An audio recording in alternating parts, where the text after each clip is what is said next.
छत्रपती संभाजीनगरमधील उद्योजक संतोष लड्डांच्या घरी दरोडा पडला. कोट्यवधींचं सोनं चांदी लंपास झाले. अखेर संतोष लड्डांच्या संपत्तीची टीप देणारी व्यक्ती जवळपास 15 दिवसांनी पोलिसांच्या जाळ्यात अडकली आहे. आता संतोष लड्डांचा विश्वासघात कुणी केला, आरोपी स्वतःच्याच प्लॅनमध्ये कसा फसला, याचीच माहिती जाणून घेण्याचा प्रयत्न आपण या व्हिडिओतून करणार आहोत. नमस्कार, मी लखन आदाटे आणि तुम्ही पाहताय मुंबई तक. उद्योजक संतोष लड्डा यांच्या घरावर 15 मे रोजी दरोडा पडला होता. या दरोड्यात 8 किलो सोनं, 40 किलो चांदी आणि 80 ते 90 हजारांची कॅश चोरीला गेल्याचा दावा लड्डांनी केला होता. मात्र लड्डांच्या घरात सोनं, चांदी आणि कॅश असल्याची माहिती चोरांपर्यंत कुणी पुरवली, असा सवाल उपस्थित झाला होता. उद्योजक लड्डांच्या संपत्तीची टीप देणारी व्यक्ती अखेर पोलिसांच्या जाळ्यात सापडली आहे. लड्डांच्या संपत्तीची माहिती चोरापर्यंत पुरवणारा दुसरा तिसरा कुणी नसून त्यांचा मित्रच असल्याचं पोलीस तपासातून समोर आलंय. गुन्हे शाखेनं लड्डांचा मित्र बाळासाहेब चंद्रकांत इंगोलेला अटक केली आहे. पण बाळासाहेब इंगोलेनं मित्राच्याच घरातली टीप का दिली ते पाहूयात. संतोष लड्डा आणि बाळासाहेब इंगोले जिगरी मित्र, लहानपणापासून कायम सोबत, शिक्षणही एकत्रच घेतलं. त्यानंतर संतोष लड्डा व्यावसायिक बनले. लड्डांनी जुना मित्र म्हणून बाळासाहेब इंगोलेला स्वतःच्या बॉयलरमधील स्पेअर पार्ट बनवण्याच्या कंपनीत कामाला ठेवलं. 20 वर्षापासून दोघे एकत्र काम करत होते. अगदी घरातील कामांमध्येही इंगोलेचा सहभाग असायचा. एके दिवशी संतोष लड्डा आणि इंगोलेमध्ये वाद झाला. यावेळी लड्डांनी आपला अपमान केला असा समज इंगोलेचा झाला होता.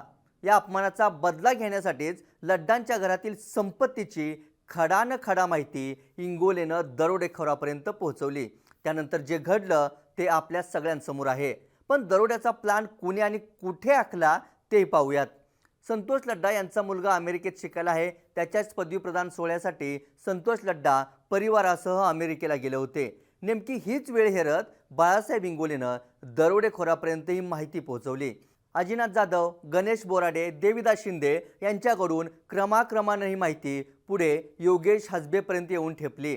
योगेश हसबेनं अमोल खोतकर आणि सहकाऱ्यांसह एका लॉजवर एकत्र येत दरोड्याचा प्लॅन आखला. शिंदे आणि हसबेनं लड्डांच्या बंगल्याची देखी देखील केली. 15 मे रोजी रात्री 1:53 5 ते 6 दरोडेखोर संतोष लड्डा यांच्या बंगल्यात घुसले. यावेळी सिक्युरिटी गार्ड नव्हता अशी माहिती समोर येते. घरात लड्डांचे ड्रायव्हर संजय जळके होते.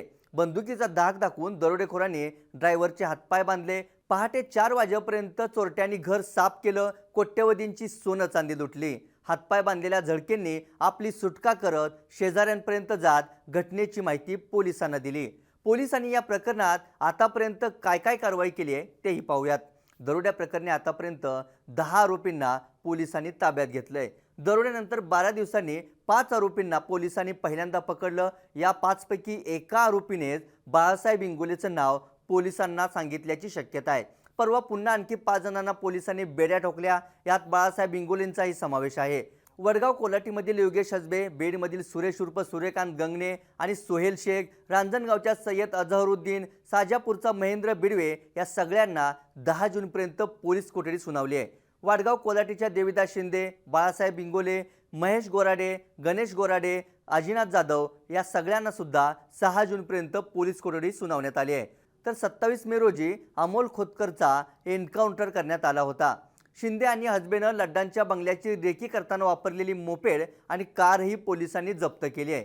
पण अजूनही सोनं, चांदी आणि कॅश कुठे लपवली याचा शोध पोलिसांकडून सुरू आहे. चोरीची माहिती मिळताच पोलिसांनी लड्डांच्या घरी जाऊन पाहणी केली. तेव्हा घरातच 2.5 किलो सोनं आढळलं होतं. तर तपास करताना पोलिसांना फक्त आरोपीकडून 32 तोळं सोनं जप्त करण्यातच यश आलंय.